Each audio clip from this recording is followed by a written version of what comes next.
أشهد أن لا إله إلا الله.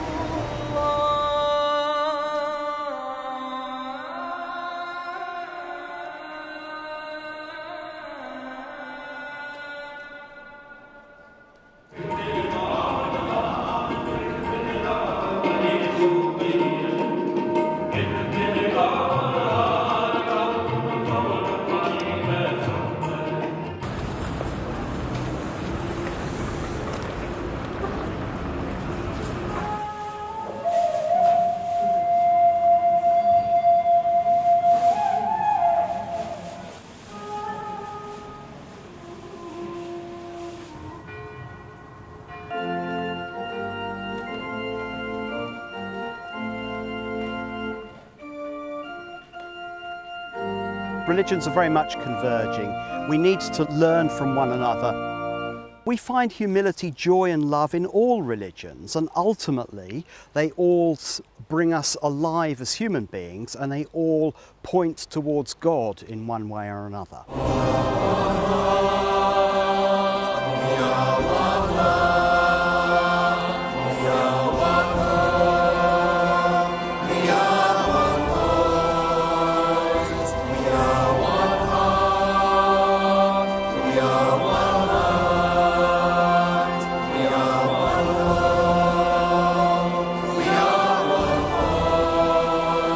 Brought us together. Whatever beliefs that we are in, whatever backgrounds we come together and sing out that there's a path to peace.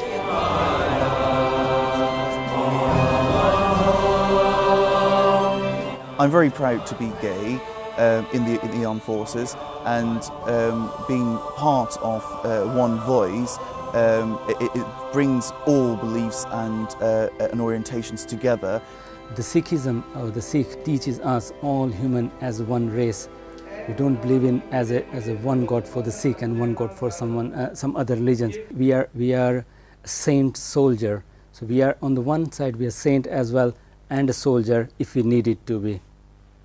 It's amazing that Hindu faith is actually so well integrated in Her Majesty's service. The core values, which is actually so well equate with the Hindu faith and Hindu belief: courage, discipline, respect for others, integrity.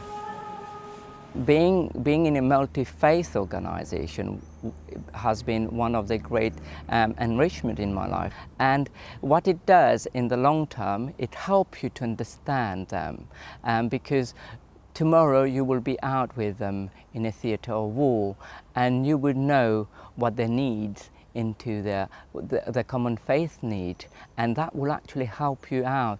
Sirs, Ma'ams, ladies and gentlemen, the coming together of the Armed Forces Faith Society in a landmark agreement of cooperation for the One Voice project is already striking a chord. Our patron, Dame Judi Dench, stated that she could not be more supportive of the project, which is a theme that is mirrored in many correspondence that I now receive. At this moment in our history, there is a surge of interest in interfaith communication and unity against extreme views as a crucial means of defending our uniquely diverse and integrated society. The concept of belonging to a universal humanism, a universal faith umbrella, where we find common grounds of moral standards, tolerance, cooperation and empathy, is the way in which we must defend the integrity of British values against the divisive aims of an increasing number of individuals with a contorted understanding of their own faith. On Tuesday, I was very privileged to be invited to the Iftar celebration in MOD main building, a wonderful and touching occasion. It was also the anniversary of the 7/7 bombings, a day when all moderate faith representatives stood side by side in condemnation of the actions of those claiming to belong to Islam.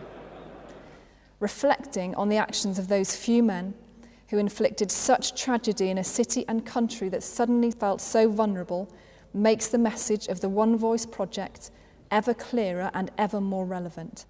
If we, the armed forces, as protectors of the freedom of the United Kingdom, are willing to stand together, recognising the differences between our beliefs, but allies in a campaign of cooperation and integration, then we are sending a clear message to our own surfing personnel but also to society. As your own song states, we will not let the thorns of fear and hate divide us for the sake of our children. We cannot change the events of today, for they are the fruits of the seeds sown yesterday, but we can begin to change tomorrow. As volunteers and representatives from across the British Armed Forces, who have shown tremendous courage and integrity in standing up to represent your beliefs, I thank you personally for supporting the initiative and for welcoming me into your homes and to your place of worship and to your families. God willing, we will create a small wave of change in the hearts of those who hear the message of unity. I will end with the one voice statement. There is a place where fear and hatred are nothing but thorns upon a rose, where our children can play without concern for colour, for creed, or for religion. This is a city that we can build. We have one hope. We are one voice.